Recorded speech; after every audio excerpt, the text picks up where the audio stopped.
Hindi, gusto niyang kausapin para lang naglalang. Sino?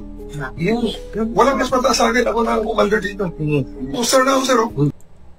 International Criminal Court is now in session. Rodrigo Roa Duterte.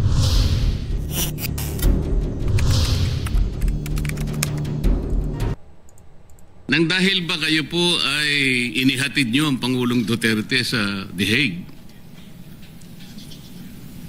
Ito po bang kabayaran, Mr. President? Ito po ba'y premyo?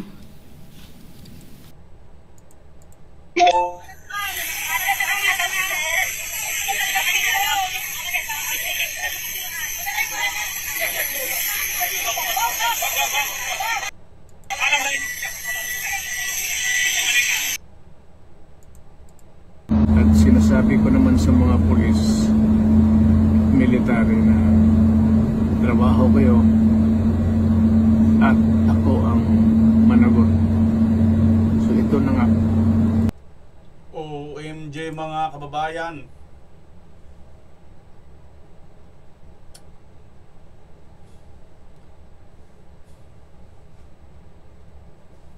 Interim release ni Pangulong Duterte mamaya na pong hapon mga kababayan, no? Matagal na nangyari itong nangyari kay Pangulong Duterte, pero alam nyo yun, parang emotional pa rin po tayo mga kababayan. Emotional pa rin po tayo. Pero tuloy natin to mga kababayan, tuloy natin.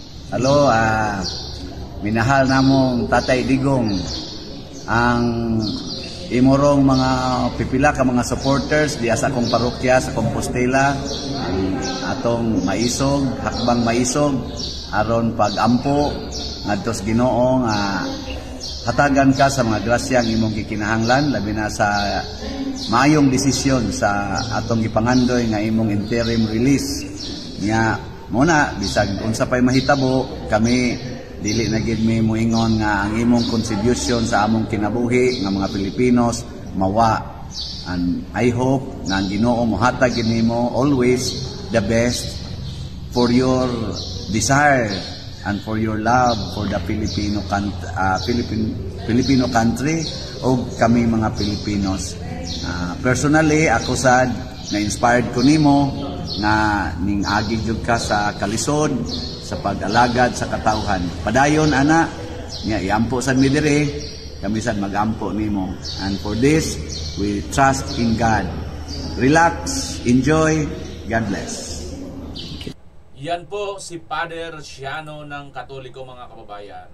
At alam niyo po mga kababayan, mamaya na po ang interim release ni Tatay Digong. At tayo po ay nananalangin no, na makarating na po siya rito, makauwi na po siya. Sapagkat alam naman po natin kung ano po ang nangyari sa kanya.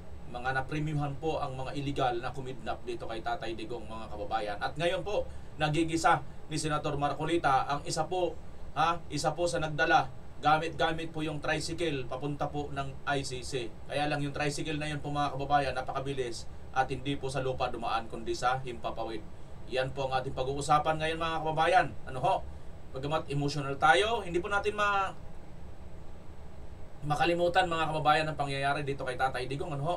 Kung paano po ito pinilit, kidnapin, dalhin sa ibang bansa sa dahig itong si Tatay Digong sa pangunguna po ni Torre mga kababayan. At syempre pa sa command ni Marcos Jr. na isang adik ayon po sa kanyang kapatid, sa kanyang ate na sa Senadora Amy Marcos. Mga kababayan, tingnan nyo po ito bago tayo magtuloy-tuloy. Ano ang sinyalis na nakikita ninyo rito? Si Tito Soto ba ay nagpapakita na ng sinyalis na tiklop na sila? At alam naman po ang politiko, no? Pinapangalagaan po nila ang kanilang karir. Submitted for the body's consideration. Any objection? Hearing none, the budget of the Office of the Vice President is hereby deemed submitted. 1 minute suspension.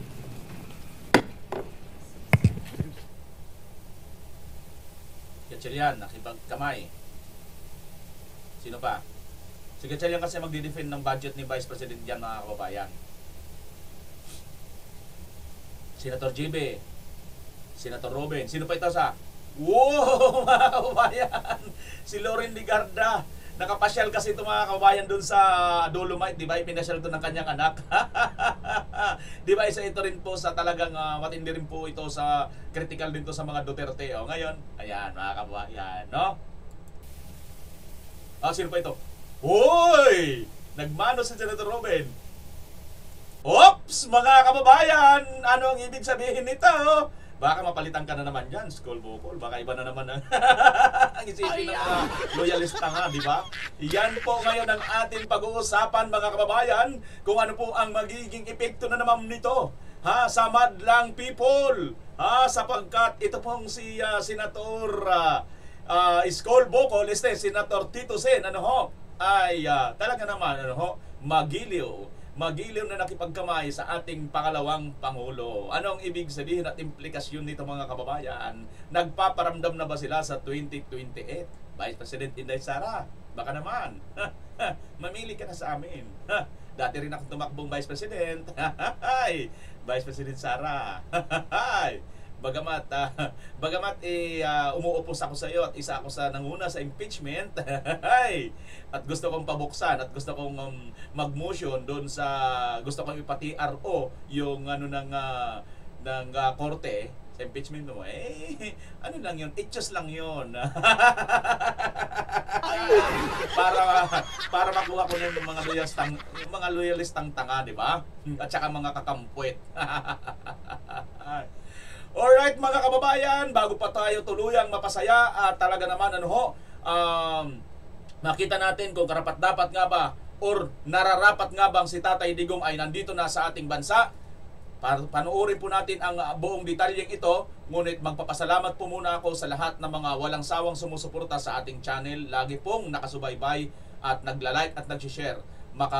Kayo man po ay supporters, kayo man po ay basher at mga trolls, wala po akong pakialam. Ang pakialam ko po ay mayroon po akong utang na loob sa inyo. Kundi dahil sa inyo, hindi po ako kumikita sa mga views ninyo. Maraming salamat sa lahat-lahat. Tulong nyo po yan sa akin bilang isang content creator. Thank you, mga kababayan. Tuloy lang po natin yung senaryo na ito. Diba? Napakaganda ng tanawin, mga kababayan, ano? Kasi nga po, ito sa totoo lang talaga. Sa totoo lang kung ikaw ay politiko at hindi ka naman talaga personal na may personal, pagdating sa trabaho, hindi ka dapat mamimersonal at hindi ka dapat di ba? Pagdating talaga sa trabaho, pagdating sa pagiging pagiging political lining mo, hindi ka dapat balat sibuyas o hindi ka dapat nakikipersonal.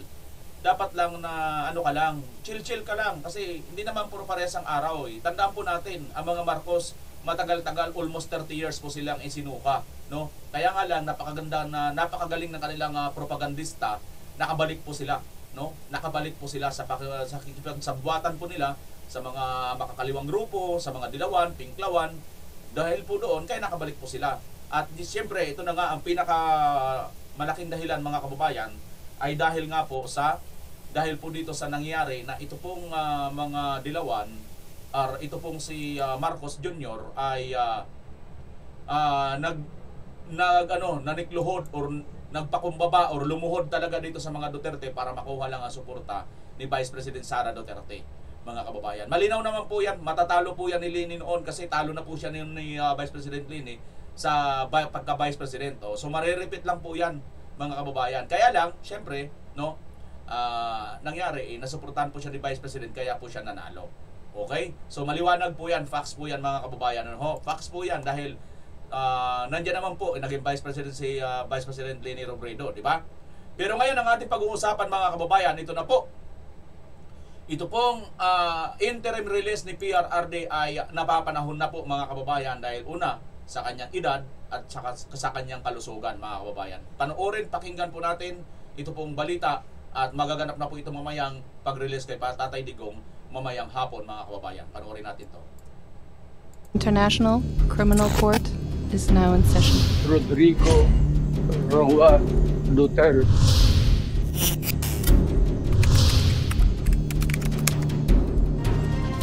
Hindi dadalo si dating Pangulong Rodrigo Duterte sa pagbaba ng desisyon ng International Criminal Court Appeals Chamber. Ngayon pong araw, alas 5:30 ng hapon, oras sa Pilipinas. Kaugnayan sa inapila niyang interim release o pansamantalang paglaya. Sabi ng Duterte Defense Team, pumirma ng waiver ang dating Pangulo para hindi humarap sa pagbaba ng desisyon. Malalaman sa naturang pasya kung palalayain pansamantala ang dating Pangulo habang dinidinig ang kanyang kasong Crimes Against Humanity. Kaugnay po yan sa extrajudicial killings noong drug war. Iginigiit kasi ng Duterte Defense Team na mahina na ang dating Pangulo kaya hindi na nila dapat siyang ikulong. Sa panayam ng Super Radio DZBB, sinabi ni ICC Assistant to Counsel Attorney Cristina Conti na mas mahalagang tutukan ang pagsusuri ng mga eksperto sa kakayahan ni Duterte na humarap sa paglilitis kaysa sa pasya sa interim release. Sa Disyembre, ang deadline ng pagsusumite ng expert opinion sa kondisyon ng dating Pangulo. Ang fitness to stand trial ang idinadahilan ng Duterte Defense Team para ipagpaliban ang confirmation of the charges hearing noong September 23. 99% confident kami na hindi papayagan ng apela niya. Bakit? Sa kasaysayan ng ICC at dun sa parametro, yung parang criteria ng interim release, talagang hindi pasok sa banga ang sinasabi na kagustuhan ni Duterte. Mas importante, fitness to stand trial. Ito yung may medical issues ni Duterte. Doon na. Alam nyo, sa totoo lang talaga, ito nagpapatunay na kunti lang talaga ang jotak nito. Ang kanilang, ang rason nga dito dahil nga sa mahina ng kanyang kalusugan. In tanong, literal nga yung fitness ba, fit pa ba si Pangulong Duterte? Ito, abogada lang ito pero konti, kapelido niya yung kanyang utak, konti jotak, no? Kasi, kita niyo naman, di ba? Literally naman speaking, mahina na si Pangulong Duterte, alam naman po nila yun. Kaya nga lang po mga kababayan, dahil kung hindi po itong mga bobo, kunti po yung mga jotak nila, hindi po nila naunawaan. Masyado po talaga silang, no? At ang kakaiba lang dito, biruin mo, International Criminal Court, tapos ganito kababaw yung kanilang standard pagdating sa Unang-una, 80 years old, kahit saan ka magpunta. Ano ba sa buong mundo ba, mga kababayan? Ang 80 years old ba, hindi pa yan senior citizen? Kasi sa Pilipinas, 60 years old, senior na yan. O pagdating ba sa ibang bansa sa international, ilan ba? 90 years old? Yung senior citizen na kinoconsidered mo? At hindi lang numbers yan. Hindi lang number. Kundi, isa po yan ay talagang nakikita naman sa paglalakad. Kahit pa noon na naisasama sa mga rally, alam naman po ninyo na mahinang-mahina na po yan. Tapos sasabihin nyo pa, physically fit. Confident ka pa dyan, 99%. Oo, kasi nga, pag nangyari po yan, ako, opinion ko lang ito. Opinion ko lang ito, ha? Opinion ko lang naman. Mala MPA kasi kangaroo court ng ICC. Pag hindi ito na-release si Tatay Digong, isa lang ito sa nagpapatunay. Mala MPA po at kangaroo court ang pinapatupad dyan sa ICC. Katunayan lang ito sa aking opinion. Binibigyan ko lang ng emphasize kung bakit saan ang pinagugutan ko ng aking opinion. Ang bansang Netherlands, nagkupkup ng isang MPA, leader, founder ng mga MPA terorista dito sa ating bansa, si Joe Masison. Di ba dyan sa inyo? Sa Netherlands? MPA yun, di ba? Di ba maraming mga kaso yun dito sa Pilipinas? Sinong nagkupkup? Itong Netherlands. Kabaling dito sa interim release, legal issues na lang ito at apela na ito sa isang nabasura ng request. Yan, apela ito sa nabasura ng request. Normal na ganun kanilang kasi yun talaga kagustuhan nila Alam nyo mga kababayan, ito lang nakakalungkot dito sa ICC, no? Bagamat mayroon silang sinasabing trial, ito nakikita ko lang opinion hindi ko naman sinasabing totoo ito. Pero sa nakikita ko lang na nangyayari dito, para bagang mayroon na silang judgment. Pero nagpapakita lang sila, formality lang itong trial. Mga kababayan. Kasi bakit? Una, alam naman nila na illegal na nakarating dyan si Tatay Digong. Pero wala nandyan na Tinanggap na nila, di ba? So sila rin mismo, bumabali sila sa sarili nilang patakaran. Hindi nila tinatanggap yung omnibus, falsus, yung mga ganon, kung mali ang umpisa, mali na rin lahat. Di ba? Parang ganun ang Tagalog nun eh. So, hindi nila ito tinatanggap kahit mali, mga kababayan. Tingnan yung mga wala ba kayo nakikitang mali dito? Pangalan mo, ICC. Sino? Walang mas mataas sa akin. Ako na ang commander dito. Sir na ako, sir. Hihilain ko yan. Hihilain ko yan. Naku, maniwala ka, hihilain ko yan. Kakamatamanan. Pero hihilain ko yan. Hihilain So, brother, ako po masusunod dito ngayon. Reklamo niya lang ako. Hindi. Gusto niya ako sa atin para lang naglaring. Sino? Magantay ka, Tore. Magantay ka kasi hindi naman por pares ang araw. Darating din ang araw, hindi ka na general at hindi na presidente si Marcos. Magantay ka lang. Sabi mo ha? Sinasabi mo yan reklamo ka ha? O sige, ngayon wala pang nagrereklamo sa'yo, nasa posisyon pa kayo eh.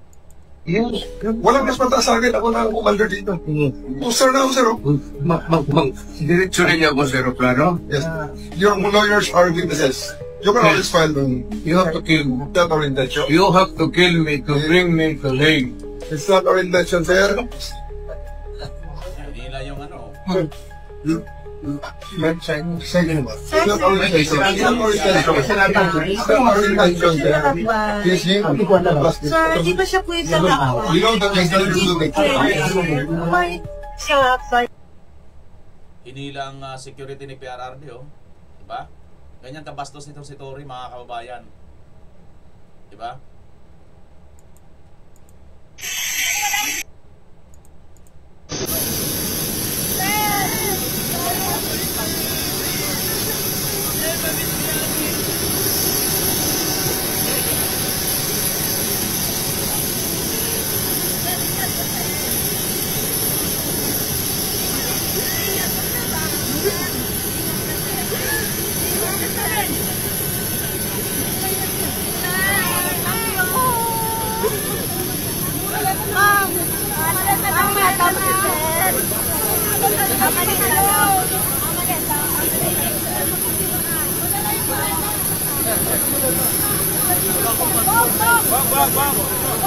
Alam lang.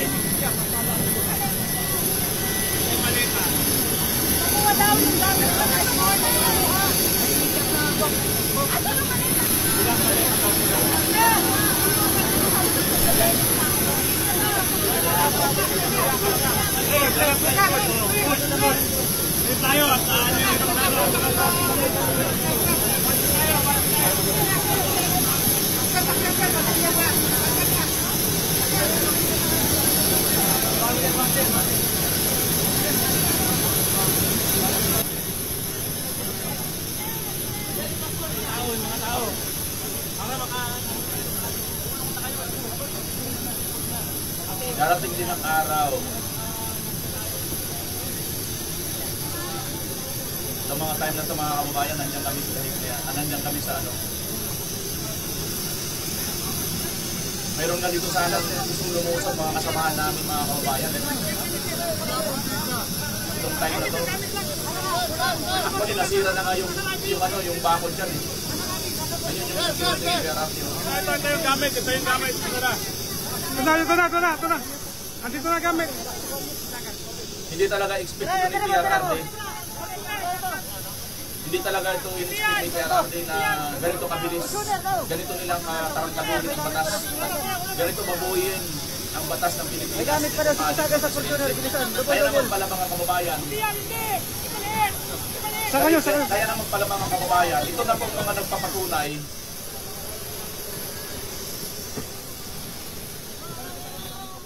Ito na pong nagpapatunay, mga kababayan, na wala po sa tamang katinuan itong ating presidente. Kasi kung nasa tamang katinuan po ang ating presidente, mga kababayan, at hindi po siya adik at hindi po siya bangag, hindi niya po ito magagawa dito sa pangalawang Pangulo, sa Pangulong Duterte. Bakit? Una, mayroon po silang malaking utang na loob dito sa matandang ito kay Pangulong Duterte. Pangalawa, labag po sa batas yan. Wala po sa batas itong ginagawa niya. Maliwanag po, mismo po itong Marcos Jr. ang may kagagawan, may sala po nito sa nangyari kay Pangulong Duterte. Kung ano man pa mangyayari kay Pangulong Duterte, wala pong ibang sisisihin dito. Ito pong si Marcos Jr. at ito po kanyang mga inutusan. Itong general na to, itong babae na to, at saka itong si Torre, sapagkat sumunod po sila sa maling utos. Mali po yan mga kababayan. Maliwanag naman po eh. Nakasulat po sa batas eh. Mayroon po ang Rome Statute ng ICC mismo sinasabi, dalhin muna sa local court authority. Pero mga kababayan, nandun po tayo, nag-cover po tayo dyan. Mula paglabas ni PRRD doon sa NAIA ng umaga, halos milyon po ang viewers natin dyan mga kababayan. Nakita po natin na mula po doon sa airport sa NAIA hanggang dito po, hanggang gabi na po, nandyan po tayo nag-cover. Wala po tayong nakita na dinala si Tatay Digong mismo sa proper authority or sa local court ng bansang Pilipinas. Na which is yun po ang criteria na dapat gawin po nitong ating bansa. Kaya ito po yung sumatotal na illegal po at wala po sa talagang tamang proseso ang ginawa dito kay Pangulong Duterte. Kidnapping, maliwanag po ito sa sikat ng araw. Kidnapping po. At ang may mastermind ay itong si Marcos Jr. at itong si Torre at itong isang babaeng general na ito, pati yung Lacanilaw mga kababayan, sila po ang mga dapat mapanagot dito. Balang araw, mapapalitan din naman ng Presidente si Marcos. Yung tatay niya, umabot po ng 20 years, napakagaling, napakatalino, hindi po bangag, di ba? Yung kanyang tatay, pero natanggal, natapos din yun po mga kababayan. Huwag kayong mag-alala kasi alam niyo po ang araw, hindi naman po puro parehas eh. May katapusan din po ang lahat, mga kababayan. Katulad nga sinasabi ni Tatay Digong, for all of the I think this is something to do with the law and order noon. At sinasabi ko naman sa mga pulis, military na trabaho kayo at ako ang managot. So ito na nga, for all of the whatever happened in the past,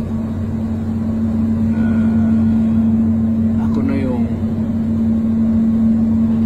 nag-front sa ating law enforcement at military. Sinabi ko na I will protect you and I will ako ang managot sa lahat. This will be a long legal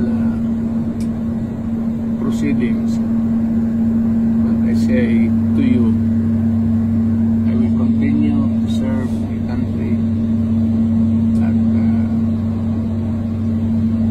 so be it. Kung ganun ang destiny ko. Salamat.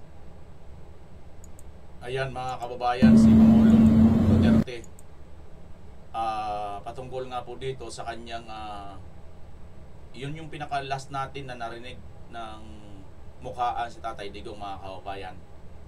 At ang isa sa kanya mga sangkot dito sa pagpapakidnap kay Tatay Digong ay ito mga kababayan, nakakatikim ng panggigisa kay Senator Marcoleta. Na-premiuhan pala itong mga kababayan. Nang dahil ba kayo po ay inihatid nyo ang Pangulong Duterte sa The Hague?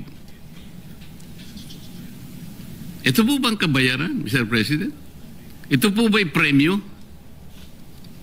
Kasi kailangan nating ma-disabuse po ang pagdududa ng mga kababayan natin. Siguro po hindi na-advise na mabuti ang Presidente kasi kung galing pala siya sa transnational crimes, ano naman pong connection sa transportation? Ang alam ko po, the present occupant of that office is Special Envoy for Transnational Crimes. Tama po yun? SETC. Tama po. Kayo po yata yung naghatid sa dating Pangulo nung siya po ay nasa Villamor Air Base. Kayong sumama para sa dalhin sa The Hague. Tama po? Tama po, Your Honor. O yun lamang po siguro yung transport-related activity na pwede nating isangkot sa inyo. Other than that, wala. At ang mahirap pa po, Mr. President, hindi naman kotse ang ginamit mo, aeroplano ang ginamit mo, so hindi ka rin dapat sana ron eh. Kung tricycle ang ginamit mo para dalhin mo si dating Pangulong Duterte sa The Hague, mula nung March hanggang ngayon, baka hindi ka pa nakarating. Sa layo nun. So wala din eh. Mr. President, ako po nangangamba lang sapagkat napakalaki ng problema ng transport sector natin. Licensing na licensing lang. Yung pag-i-issue lang ng plate ng mga sasakyan. Registration. Enforcement ng ating LTO laws. Paano niyo po i-undertake ang napakarami pong sagutin na ito? Wala naman po kayong training. Ano po ba yung academic discipline ng ating bagong ASEC ng LTO, Mr. President?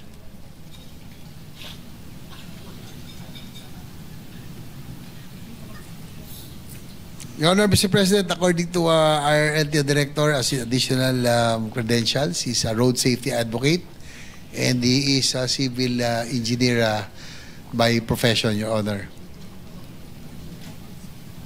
Ano po? Civil engineer po. Sa Pilipinas. Nang dahil po ba safety engineer kayo, ang gusto ko po sanang malaman, ano po ba yung mga naging katangian ninyo, ang training ninyo, ang mga credentials ninyo, dahil hindi po biro-biro ang opisinang pinasok ninyo? Nang dahil lamang po sa rigudon, gano'n lamang po. I don't think the President was advised very well. Marami naman po siyang pwedeng ilagay eh. Bakit po kayo nagaling sa SETC? Kaya ang nilagay? Yun lang talaga, mga kababayan, malamang yung criteria lang nito kasi nga isa ito sa nabigyan ng reward katulad ni Torre na naging PNP chief, no? Dahil nga po doon sa pagkidnap nila kay Tatay Digong. At ito naman ay ito yung nag-escort, nandun ito, nakasakay ito doon sa eroplano sa likod ni Tatay Digong. Itong mamang ito. Talaga naman. So yun lang mga criteria, naging siya, naging LTO chief ngayon. Ngayon, naka-question ka ng Senator Marcolita. So sana, no, magpakita ka talaga ng tamang ng requirement. Ganito lang 'yun, no. Kung hindi bangag si BBM, ibig sabihin bobo. No? Hindi mga kababayan, aywan ko lang ha. Dito na nga lalo na nga nako-question yung kalusugan ni BBM, itong si kunting tanga rin, ang Jutak.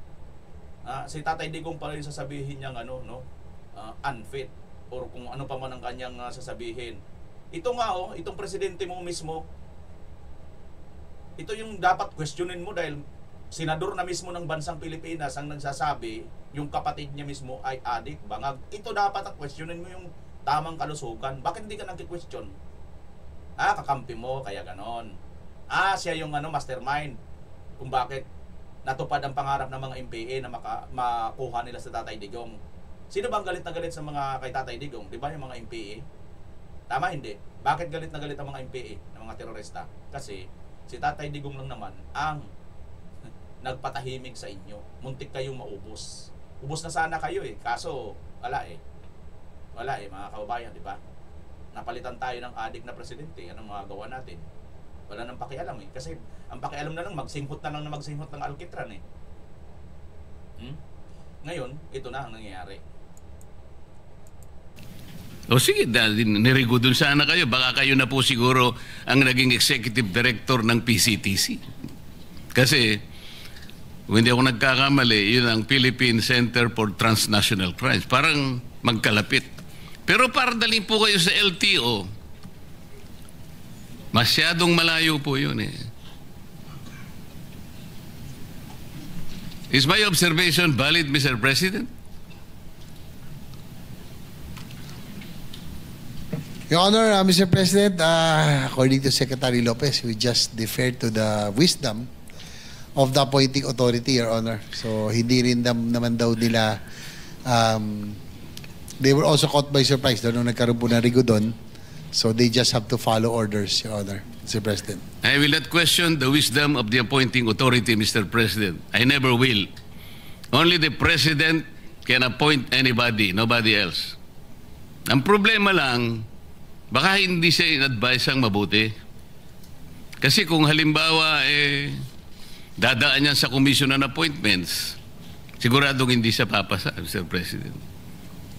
Because meritocracy, I think, is fundamental. That is the only way wherein the checks and balances of the legislature will come in. Without questioning the appointing authority, but we can assess the competence, the merit and fitness of the appointee. Now we're talking about the budget, Mr. President. We're going to entrust to the head of the LTO the budget that they required to execute the programs for 2026. The concern is, kung wala naman po kayong training sa gagawin ninyo,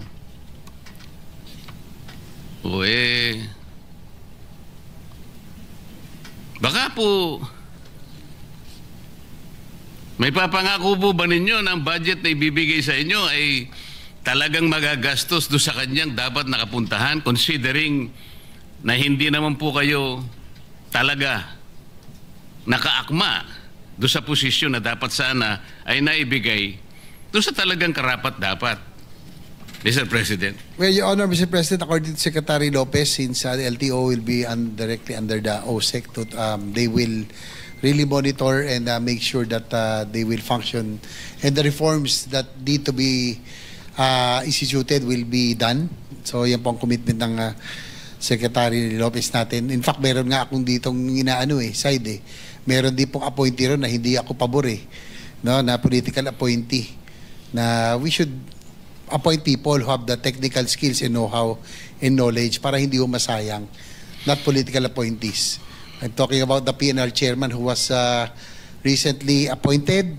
Sayang po ang ating pong PNR. Yan po ang advocacy natin, railway system.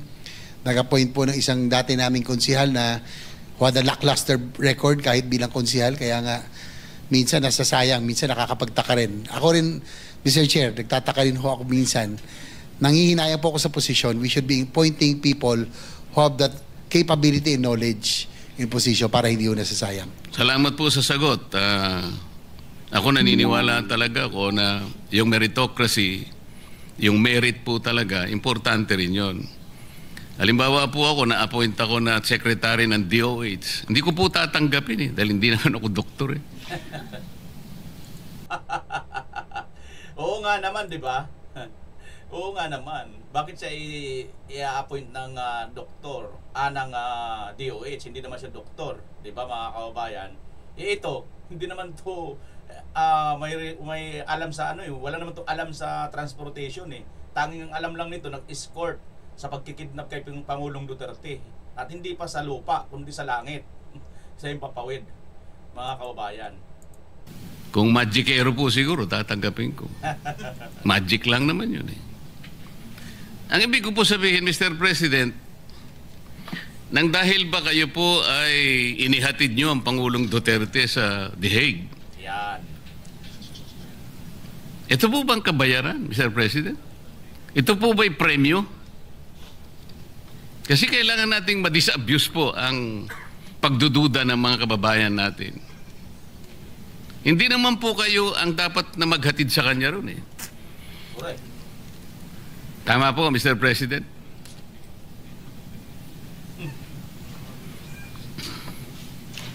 Tamimi, hindi makasagot, Mr. Your Honor,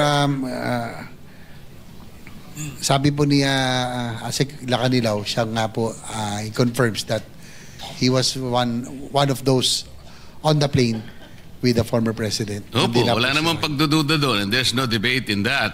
Ang tinatanong po, kayo po bang authorized na dapat sumama na maghatid sa hindi tamang pagkakahatid sa dating Pangulo?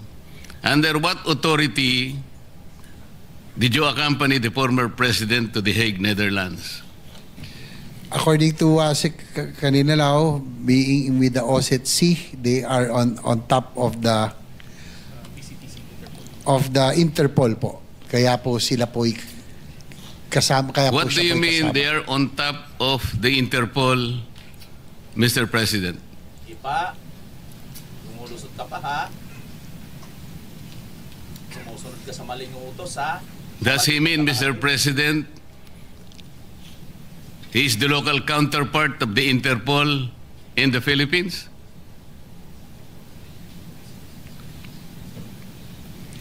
PCTC. Yung pong PCTC daw po is that's Interpol NCB Manila. Yun nga po. Yan po.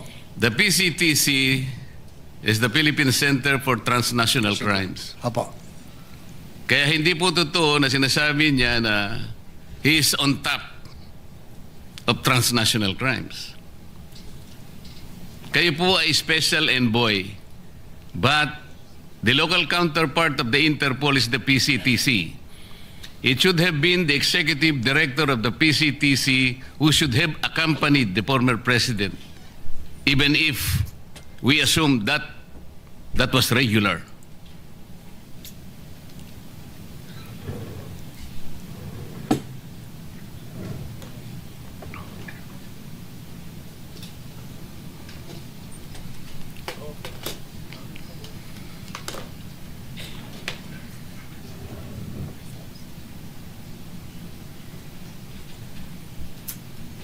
According to Asik Lacanilaw, that meron po daw siyang dokumento that he was well documented for him to be able to accompany the former president to The Hague, being the head of OSCE.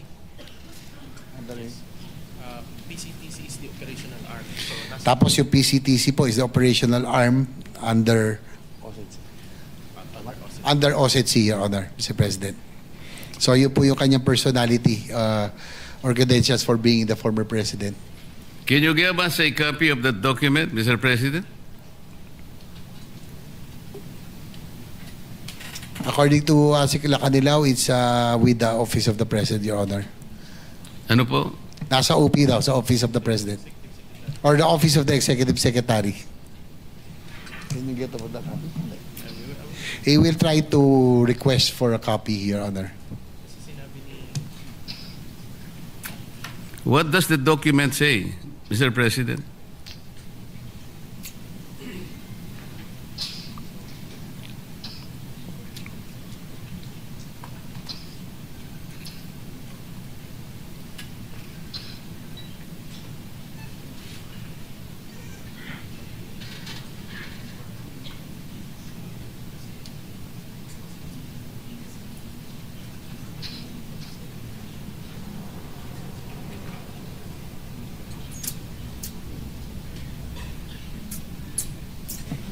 According to Asik Lacanilaw, he doesn't know exactly the contents of the document, but he was just informed that there was a document that designated or allowed him to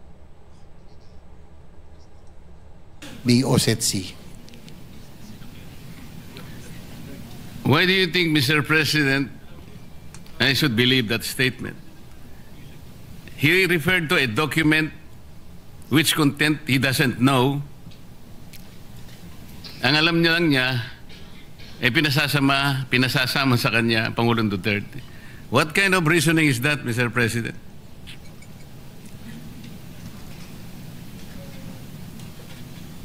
Sabihin niyo na yung totoo para matapos na ako. Kasi sandali lang naman sana ako. Kung hindi lang paligoy-ligoy kayo, tapos na ako .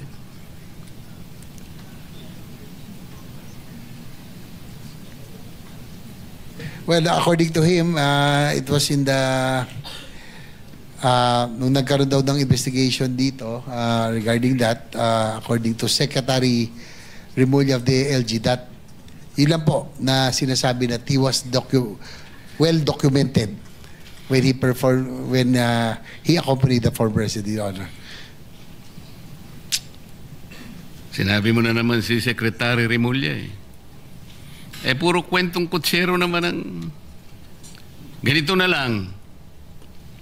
Kung sakasakali, Mr. President, kung sakasakali lang naman,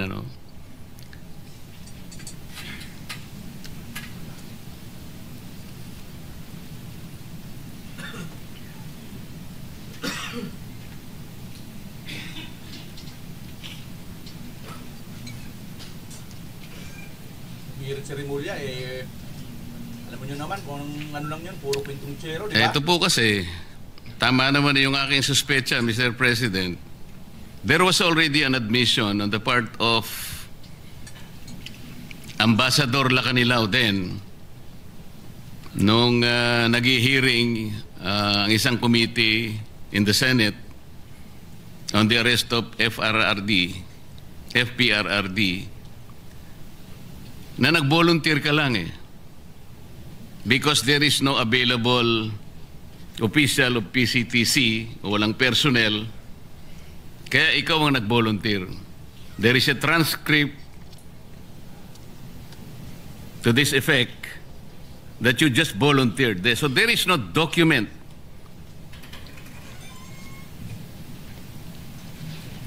So, which is very, very clear, Mr. President, that he himself volunteered due to the unavailability of personnel from PCTC. So he arrogated upon himself something that was not lawfully delegated to him. Sa mga kapatid, talagang parang bayad lang. Parang papremyo lang sa kanya ito. Kaya pala hindi niya maipaliwanag kung bakit siya. Alam mo, Mr. President, ganito po yan Lahat po ng notice ng isang korte, lahat ng subpoena o anumang klase ang ipadala. Correct. Kumbaga, yung PCTC dapat ang nagdala sa Pangulong Duterte. Pero kayo po nag-volunteer. Premyo pala ito kasi may bulan. Tama po. Ito Yes, po Your ang Honor, transcript. Yes, Your Honor, Mr. President, inaamin po ni Asikal Lilaw na siya po ay nag-volunteer. Oh, nag-volunteer. So wala na yung dokumento Wala na yung dokumento Hindi mo nga maipaliwanag kung ano yung content ng document. Kwento lang yun. Kwentong kutsero lang. Yes? Yes na lang. Para hindi na tumagal. Kung nabanggit nung sa Senate hearing na he was documented. You were documented as what? Kanina dokumento yung sinasabi mo, ngayon ikaw na ang dokumento. Ano ba yun? Ayan mga kababayan, itong si Kalbong Panot na Lacanilao, kaya lang naman pala mga kababayan, na-appoint ito dahil sa may premyo. At hindi pala ito dokumentado at wala pala talaga itong authorization para mag-escort kay Pangulong Duterte doon nga sa pagkidnap ni Torre at sa utos ni BBM. Maliwanag po yan mga kababayan. Dito nagkakabukingan na, alam nyo, wag nyo na lang si Senator JBS ito. Talagang ganun talaga pagka kayo ang nahaharap dito sa pag-i-interrogate ni Senator Marcolita, mahihirapan kayo talaga pagka hindi nyo baon ang katotohanan. Pero relax lang kayo pagka dala nyo naman ay katotohanan sinasabi ninyo, wala kayong problema kay Senator Marcolita. Pero pagka hindi nyo dala ang katotohanan, ang hirap talaga magtanggol mga kababayan dito kay BBM, di ba? Sa kanyang ginagawang mga aksyon. Speaking of pagtatanggol mga kababayan, pakinggan na natin ito. Isa ito sa talagang nakakagulat mga kababayan. Isa po ito sa talagang masasabi natin na nakakakilala kay Tatay Digong. Panoorin na natin kanyang sinasabi. Sino ito? Yan, panoorin natin. Nasaan na? Ay, may music pala. Hindi pala video to. Ayan. Yun naman pala, sabi ni, hindi man kami close ni FPRRD noon, pero hindi naman niya ako inaaway noon. Totoong natakot ang mga adik at mga kurakot sa kanyang panahon. Mayor Leni Robredo. Yan pala mga kababayan ang sinasabi ni Mayor Leni Robredo. Kahit hindi naman po sila close ni FPRRD, ay hindi naman po siya inaaway. Diba? Hindi kamukha nitong si BBM Jr. na nag-umpisa po siyang nakipagplastikan, nakipag-close po siya sa kay Vice President Inday Sara Duterte, at pagdating ng huli, kunwari lang pala, hindi niya inaaway, pero kuntudo ang kanyang pang-aaway dahil takot siya. Takot siya sa multo niyang mga kababayan. Ito pa, panoorin natin to. Sana walang music. I'm most grateful to you guys for allowing me into the home of former President Duterte. It feels surreal. I can't explain. I've seen the pictures, you know, at the dining table before, and I feel so attached to the former president. And you know, my message is clear to the ICC. You know, he's an elderly man already. You know, he walks with a stick. I'm really worried that he's going to fall over and hurt himself. So I really hope and pray that he can come home. If not to Davao, at least somewhere where he gets this interim release. But I feel that will be safer for him, and that's my plea and my call, and I'm sure, ma'am, you would agree. Yeah, I think so. Thank you very much for coming in, and you have seen how he lives. Really, as president. Yeah. A simple life, you know, there's no big palaces or whatever, you know, he has a simple. Ito ba yung asawa ni ni President Duterte noon? Ito yung si Mama, no? Yung nanay ni VP Inday, mga kababayan. Bumisita pala itong si Malcolm Kunlan, no? Ayun si Tatay Digong doon sa taas mga kababayan. Sabi dito nga sa post niya, "Morning friends, spent ages trying to find this video. Please watch and share. Thank you. I made this video specifically to show my appreciation for allowing me into the home and former President Rodrigo Duterte, but also as a message to the International Criminal Court to allow the release of former President Rodrigo Roa Duterte. I never expected or even dreamed to be allowed into his humble home, and am profoundly grateful. I once again reiterate my personal commitment to bring him home. This is my only mission and goal. Maraming salamat po." Yan. Yan daw sinasabi ni Malcolm Kunlan, mga kababayan, patungkol po dito sa video na ito, na nakarating po siya dyan, na welcome siya sa bahay ni Pangulong Duterte. At yan nga po yung mami ni Vice President Inday Sara Duterte. Tingnan natin itong isa pa, mga kababayan, baka ito. Ito pa rin yung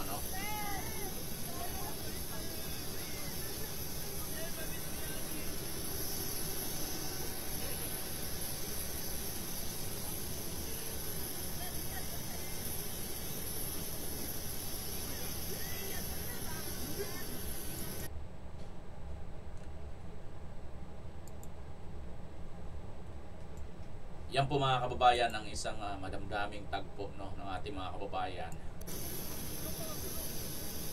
Bago po isakay si Tatay Digong sa eroplano. At sana yung isang tagpo na yan mamaya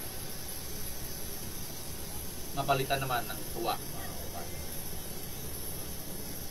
Isang madamdaming tagpo na tumatak na po sa taong bayan. Nag-iiyakan po, mga kababayan, ng ating mga kababayan doon. Kami man po doon sa labas po ng bakod dito. Natatanaw po kasi namin to, kaya lang medyo malayo.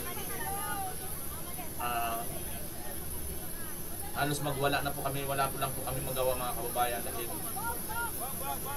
nabilin-bili na ni Tatay Digong na wag gagawa ng illegal, mga kababayan. Kaya hanggang tanaw na lang kami. Pero next time, mga kababayan, hindi na po tayo tanaw. Muli natin nasilayan at mayayakap po ng personal si Tatay Digong. Malapitan at makakausap po natin. Lalo na nga po dyan sa Davao. Sana mamayang hapon ma-release na nga po ito si Tatay Digong, mga kababayan.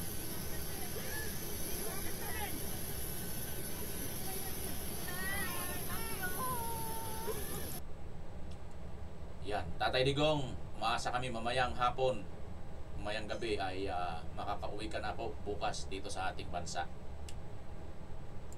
Yan, mga kababayan. Ano nga natin itong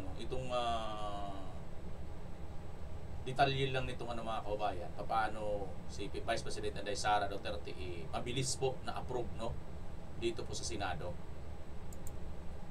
ang kanyang budget. Mr. President, I move that we resume consideration of House Bill number 4058 under Committee Report number 18.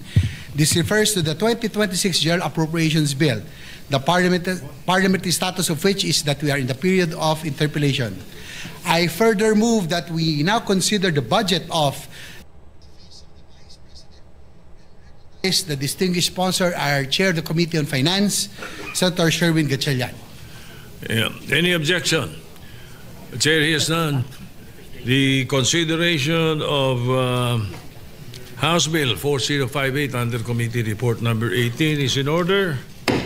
We now recognize Senator Sherwin Gatchalian, the Chairman of the Committee on Finance, to sponsor the budget of the Office of the Vice President. Thank you, Mr. President. Thank you. Yeah. Thank you, Mr. President. Thank you, Majority Leader. Mr. President, we respectfully submit for the body's consideration the proposed new appropriations for the Office of the Vice President for fiscal year 2026 amounting to 889 million pesos. Thank you, Mr. President. Majority Leader. Mr. President, to Senator Robin Padilla is seeking the floor for a manifestation of support. I move that he be recognized. Senator Robin Padilla is recognized. And by the way, we would like to recognize the presence of the Vice President, Vice President Sara Duterte. Welcome to the Senate, Your Honor. Go ahead, Senator Padilla. Maraming salamat po, Ginoong Pangulo at sa ating pong pinunong mayorya. Ako po'y walang katanungan sa ating ginoong sponsor, Senator Sherwin Gatchalian, kundi ako po'y magmamanifest lamang. Ako po'y natutuwa sapagkat dito po sa ating bulwagan ay atin pong hindi binawasan ang budget ng ating pangalawang Pangulo, bagkus ay dinagdagan. Sapagkat alam niyo po, sa akin pong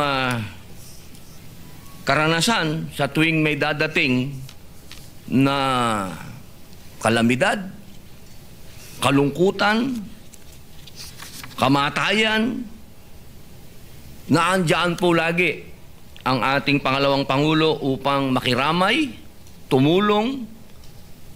Kahit saan pong lupalop sa Pilipinas, makikita po natin ang opisina ng ating pangalawang Pangulo at siya mismo pumupunta sa mga lugar na hindi pa po naabot ng kahit na sinong naging public official. Kaya ako po'y masaya at ako po'y nagpapasalamat sa ating mga kasama, sa ating pong sponsor, Senator Sherwin, sa ating pong Senate President, sa lahat po na bumubuo, sa lahat po ng mga senador. Maraming salamat po at hindi po nagmula dito sa ating bulwagan ang pang-iipit sa ating pangalawang Pangulo.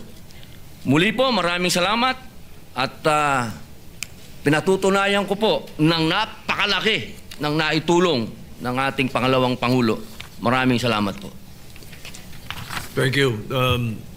Majority Leader, what is the pleasure of the body? Yes, Mr. President, there being no other reservation for interpellation, I move to close the period of interpellation on the budget of the Office of the Vice President and that the same be deemed submitted for the body's consideration. Any objection? Hearing none, the budget of the Office of the Vice President is hereby deemed submitted. 1 minute suspension. Yun mga kababayan, di ba? 1 minute suspension dahil nga po sa mabilis ang pagkaka-approve dito sa budget ng Vice President at ayon nga kay Senator Robin Padilla, hindi lang po ito basta hindi po binawasan kundi dinagdagan pa po ito. Dahil ayon po muli sa kanya, ay malaki po ang naitulong ng ahensya ng Vice President Sara Duterte sa pag-augment sa pagtulong. Ayan na po mga kababayan, nakikipagkamayan na po pala, no? Ayan, nauna na nga po nakipagkamayan itong lahat ng mga nandito na ating nakikita mga kababayan. Nakipagkamayan po yan si Senator Loren Legarda, si Gatchalian, si Senator JBR Sito, at syempre si Senator Robin Padilla. At makikita niyo mga kababayan kung gaano po kagiliw si Senator Soto. Ayan, si Senator Soto po lang mga kababayan, nakipagkamay din po.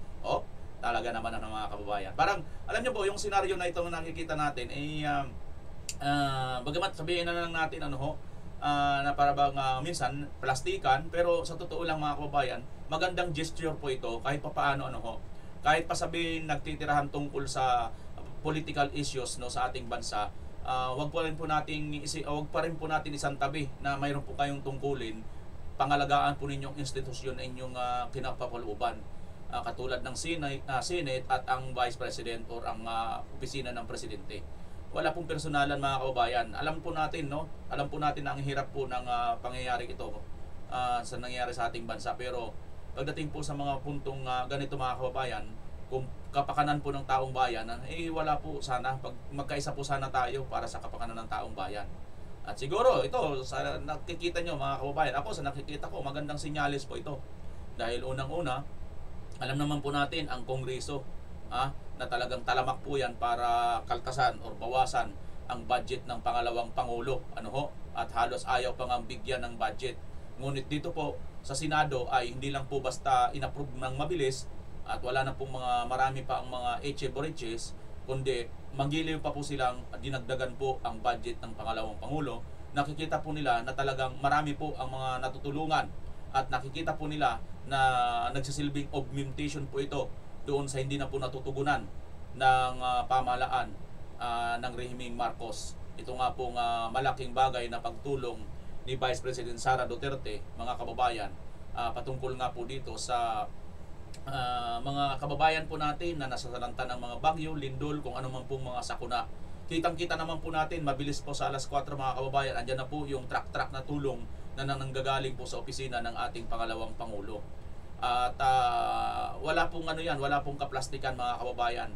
At sinisigundahan pa ito lalo ng opisina naman ng Mayor ng Davao City or sa lungsod ng Davao, mga kababayan, ay nagpapadala po ng iba't ibang mga tulong pinansyal or mga in-kind, lahat po ng mga tulong na maaaring makatulong po sa ating mga kababayan, kay supporter man, kay hindi supporter ng kaninong kandidato o kaninong politiko, ay wala pong pinipili ang kilos ng Vice President at itong office ng local government ng Davao City. Kaya ako mga kababayan, isang tabi natin pagdating po sa mga budget, kung nagagawa naman katulad kay BBM, kung nagagawa naman niya sana, kaso ang problema mga kababayan, kamukha nito, ang nagiging punto lang natin, nagiging issue dito kasi si Vice President, nauna na natin, di ba, na talakay dito ng mga panahon na yung mga kababayan, ang Vice President ay binabadatan nila patungkol dito sa budget na sinasabi nila mga kababayan na magkano yung budget na inaano sa kanya, 125 million yung Intelligence Confidential Fund. Dito siya tinitira, samantalang ito ngayong ang Confidential Intelligence Fund ni Marcos Jr. ay bilyon-bilyon naman, ngunit wala pong isang congressman ang nagtatanong patungkol po dito sa perang napakalaking nawawala sa ating bansa na hindi po may paliwanag ni BBM Jr. We consider the budget of the following.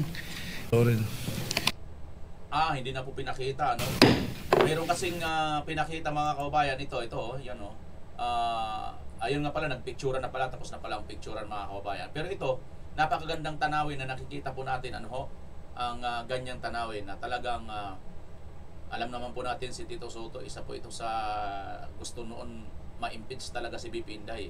Pero sinyalis na kaya ito mga kababayan na nararamdaman na nila na hindi na po mapipigilan ang ating pangalawang Pangulo ay magiging Pangulo na po sa susunod na 2028 presidential election.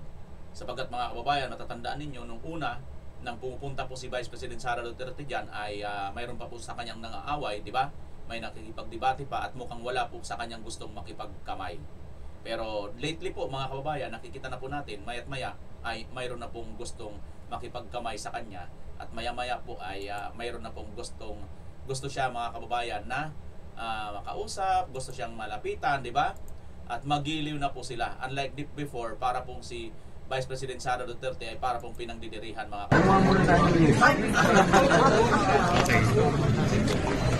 Anong balita ang gusto niyo? Good news for bad news. Good news. Ayun ako ng bad news. Parang walang hawak. Pag sinay sana kasi bad news lagi. Hindi, BB. Mahal ka ng nakararaming Pilipino.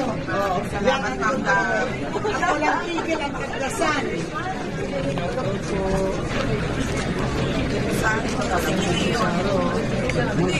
Masalamin ko.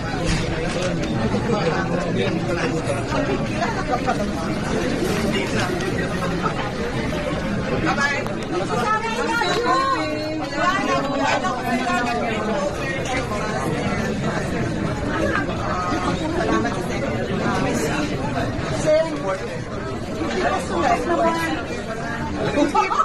Hindi pa suntok po. Hindi pa suntok po. Walang heart ba? Walang regalo. Suntok po. Suntok. Ikaw na yung pinakamatigas ang ulo na tao. Thank you. Thank you.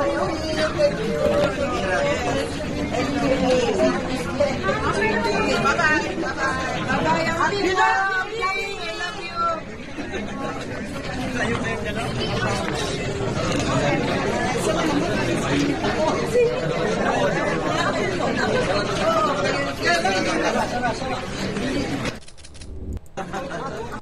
So nakikita niyo mga kababayan, ano sa tingin ninyo? Anong balita ang... So nakikita ninyo mga kababayan, sa tatlong ito, mag-usap na tayo ng konti tungkol sa politics, no? Tungkol sa eleksyon. Kung sakasakaling 2028, no? Sino sa tingin ninyo ang mas karapat-dapat dito sa tatlong ito na maging Vice President Sara Duterte pagka tumakbo po silang Presidente at Vice President sa 2028? Pakiano nyo nga mga kababayan kung sino po ang inyong napupusuan sa tatlong ito at ipaliwanag nyo kung bakit sila po ang inyong napupusuan. Okay ba yun sa inyong mga kababayan? Diyan po natin tatapusin ang ating video.